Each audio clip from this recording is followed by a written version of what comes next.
What's up guys, welcome back to another video. Hope you're all doing well today. This is probably going to be a little bit of a niche one that might not resonate with all of you, and yes, believe me, there is a track hidden in amongst the in amongst the fog here. I can hear the dragons going off in the background. This is Driftwood. For those of you that haven't gathered already, for those of you that don't understand, I'm guessing you have no idea what this is. This is basically Skyrim in MX Bikes. Now, okay, we actually have dragons flying around. I didn't really expect to load MXB mods and see something like this popping up. As soon as I saw the pictures and I saw like this right here, I was like, that's Skyrim. This is basically a Riverwood, which is the first town that you spawn in Skyrim, put into MX Bikes with a Supercross track thrown in the mix as well, which I think is really, really cool. It's a very different concept, and we don't get stuff like this all the time, you know, so I really have no issue whatsoever with us having some weird and wonderful things to play. I'm just trying to work out, is this... Oh, okay, so the start... I'm trying to work out where the track goes. So you start here, guess you turn right there, and then it takes you through a little bit of a loop over a bridge, background, and then you join back on here, but then it goes this way and you join on there again, and then that goes to the right, and maybe it's just a little extra loop at the start. We'll have to find out as we get riding, but very, very intrigued to try this out. Again, this track is not for the faint of heart. It is almost 2 gigabytes big, but when you've got all these like models in here, I think these models are straight out of Skyrim, to be fair. They look identical, especially like the actually that water wheel, not so much. Oh no, maybe they are, maybe they're not. I've got no clue, but it should be good. Nonetheless, it should be okay. So if you have a decently sized PC with a lot of space on it, then by all means give this track a download. It's completely free on MXB Mods, and let's just get into it and spin some laps and see how it goes.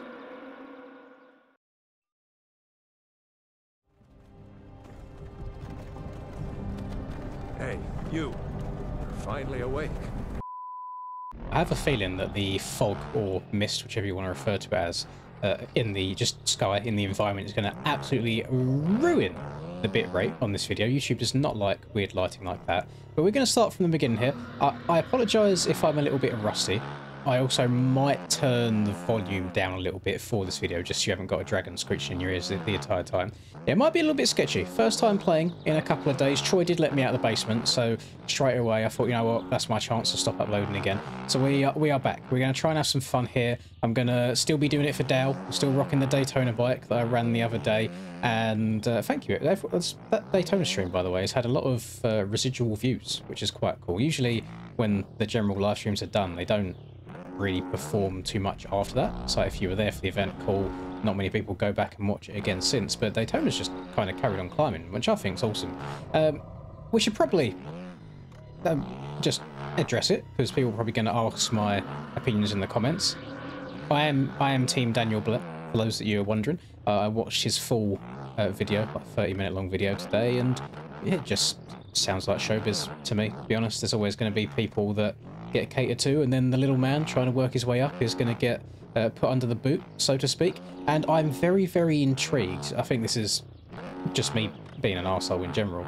I'm very intrigued to see how the overall mood / tone is on the next race, the next one that happens. Because I don't know, how do you respond to, I would say, a good 90% of the motocross community now disliking the two main commentators for the series? I have no idea. Weirdly enough, I've never been the biggest enjoyer of Ricky's commentary, but I didn't mind Lee too much. That could be a hella faded take, but now obviously we've seen what goes on behind the scenes and how people actually behave and stuff, then you do go off for people. Opinions can change. So that sucks. In an ideal world, I would say get Daniel Blair, get Weege, get Bubba. I don't mind Bubba. Sometimes his one-liners and the corny jokes do infuriate me a little bit, just sometimes. Cue some sort of kitchen and chef joke again. But them three, W, either get Langston back. You know, I miss Langston. My favourite duo for the outdoors was Langston and Weege, and I miss that also. Get them boys back, get them in the booth. Happy days. I even really, when I don't know what year was it? Was it 23 maybe, where they got J-Mart to commentate a little bit. I loved him. He was so funny. Like when people were crashing, you'd be like really into it. Like, wow, down, and I was absolutely loving it.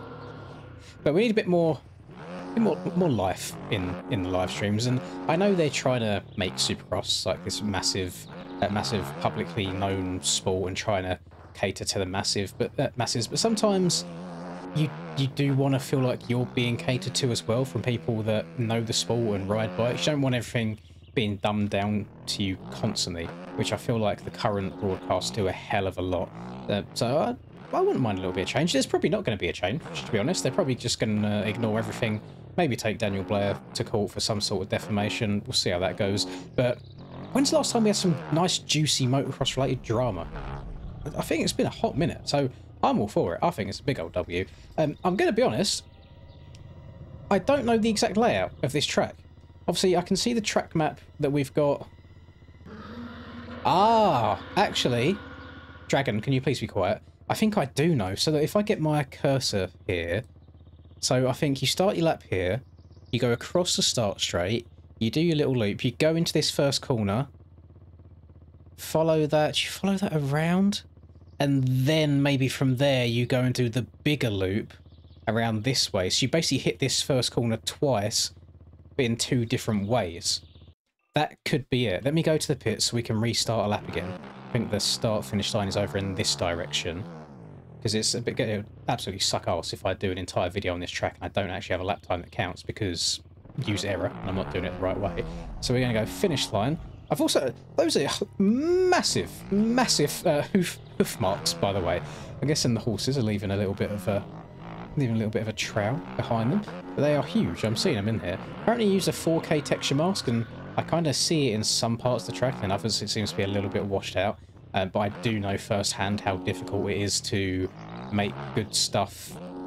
Well, make stuff look good in this game while still being fairly small file size wise. It's not an easy job to do whatsoever. So I think we do this. So I've done my one little loop there. I think we now go this way, over our bridge, jump into the sand section here. Let me just try and just stand up on the pegs, go around the outside. Nice. Hello, Mr. Dragon. Goodbye, Mr. Dragon. And then we're going to go yeet up and over this bad boy, over this bridge again. Let's get on the binders here, try and stop this inside, round to the left. I mean, the sectors are starting to count, which is always a good sign. And then from here, we go to this direction, double our way off here. I wonder, maybe that is tripleable. I don't know. We shall see. Then double. Saw a cave there. I was just wondering if maybe you can go inside it. Oh, but we should definitely just triple some way through here rather than going double the whole time. Is that going to count? That... Brother, what do you want from me? So that definitely goes straight here. You can tell by just the way the textures are texturing. That goes across the start straight. Maybe it's boofed. I don't know. I mean, it felt right. Again, I could be completely wrong, but I'm just going off of what the map is telling me to do. And if we're talking Skyrim as well, by the way, so I realise I haven't really spoke about the game. The game came out 14 years ago. Came out in 2011. I didn't have it straight away. I only got Skyrim when the extra edition of it came out. And I have never ever completed it from start to finish. I have made probably 100 different characters, like started 100 or so new games on Skyrim in my lifetime, yet I have never ever finished it, because I'll always start creating a build, get to a certain point, and then get bored of that build, and then start it again and make a completely new character again, and the process just kind of continues. So maybe one day. There's never ever something I would stream. I don't think so. It takes way too long to complete it, but maybe one day. We shall see. I might actually finish it. There we go. Kind of tripled in there. Can we triple? Oh, step on, off. Then triple. Yes, triple. Oh, I've jumped it. Triple into the corner. Yes, nice. I actually really enjoy the scaling, by the way. Sorry for squeaking. My chair...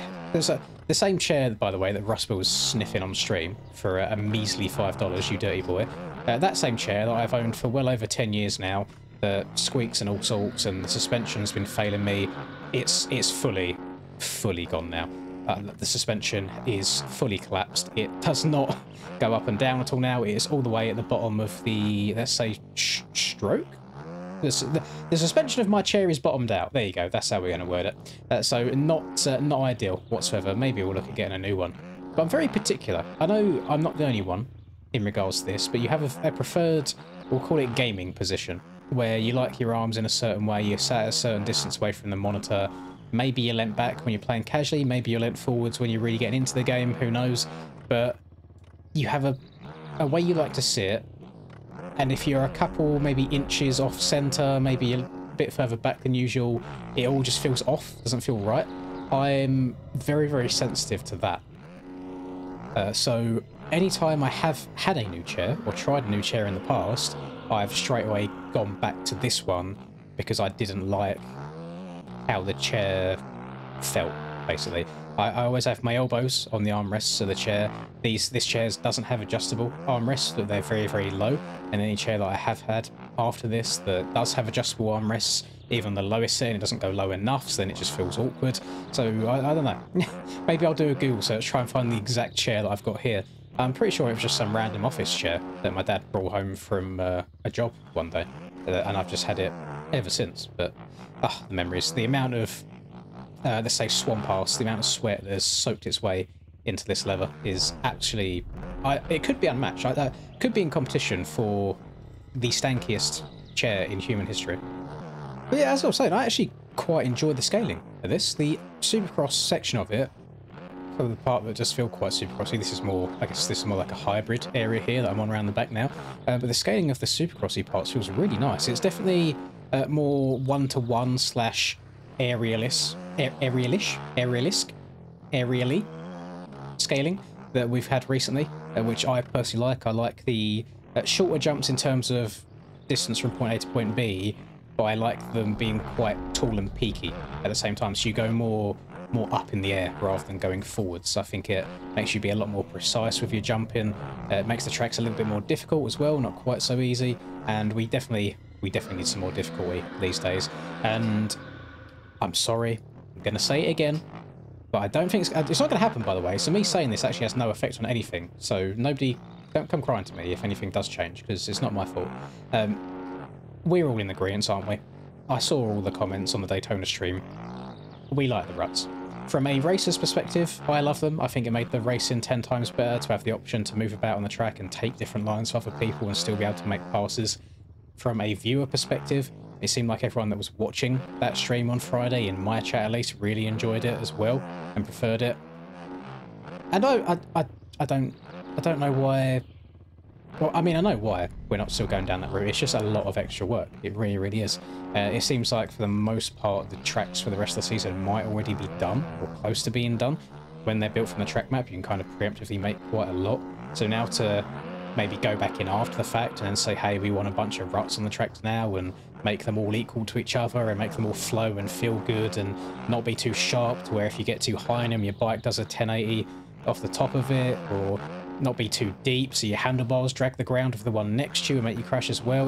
There's a lot to it. It's not just, oh, Stone Rider, go and add ruts to it now, because that's just not how it works. There's a lot of moving parts to it as well. And not also that, let's say they've got the next 2-3 rounds finished, like finalised, all height map, all texture and everything done. You can't just go and add ruts in and then that's the only change you have to make.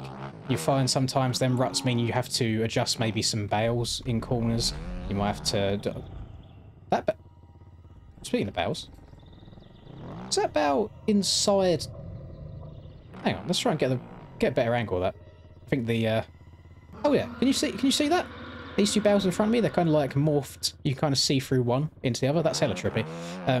You then have to go and redo the texturing as well, because you need to make the ruts stand out from the rest of the terrain, so you have to go and do different masking and such. So it's not just a quick, easy, hey, go and get your brush, load up Photoshop, add a couple of ruts here and there, bosh, job's done. There's a lot to it, so I do get it.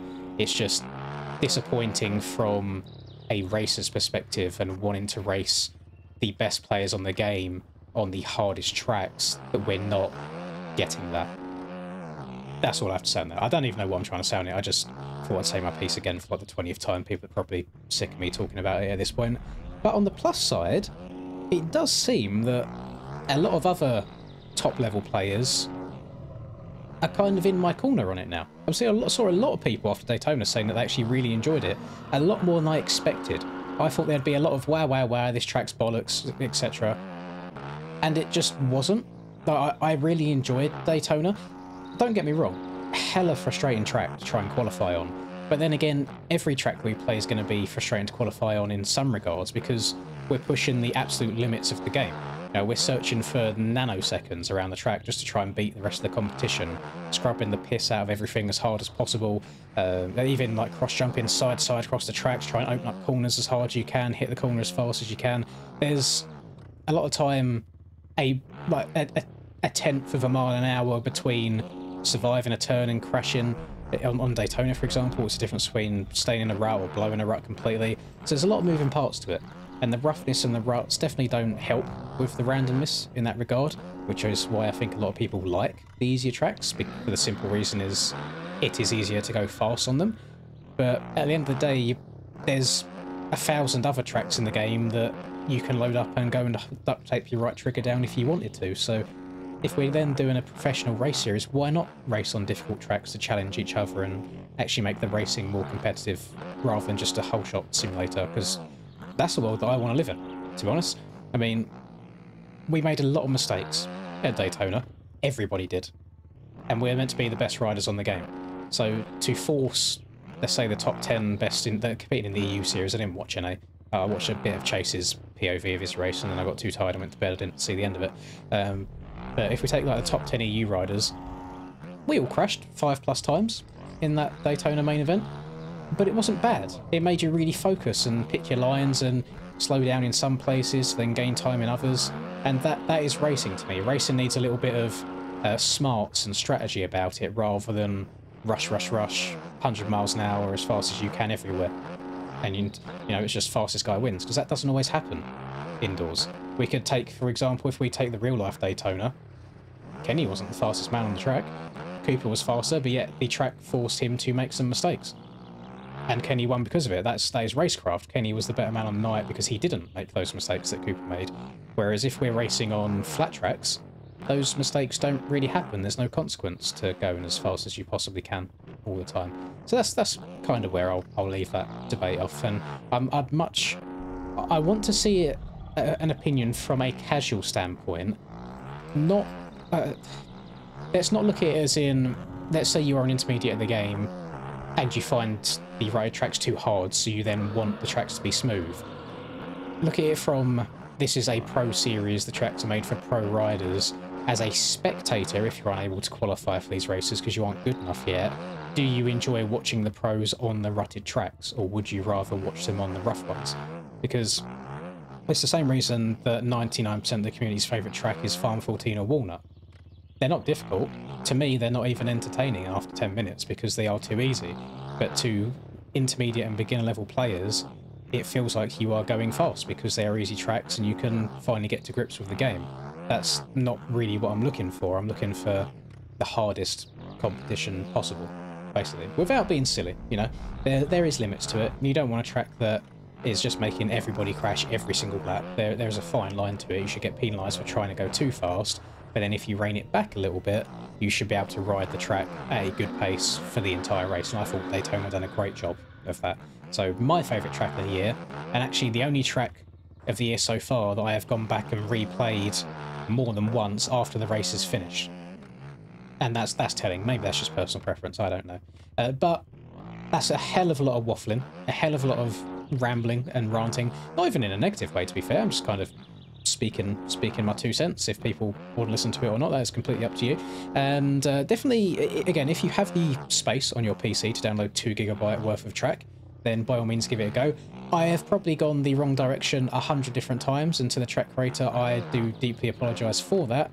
However, it's not really clear on which way you should be going, especially when you're kind of looping 2 bits at the same time. So any direction on that would be a big W. So again, very imaginative. I like the imaginative stuff in this game. I think we need more of it. Just maybe a little bit more little bit more optimized next time in the file size department. So I hope you have enjoyed. If you did, it would mean the absolute most if you dropped a like on the video.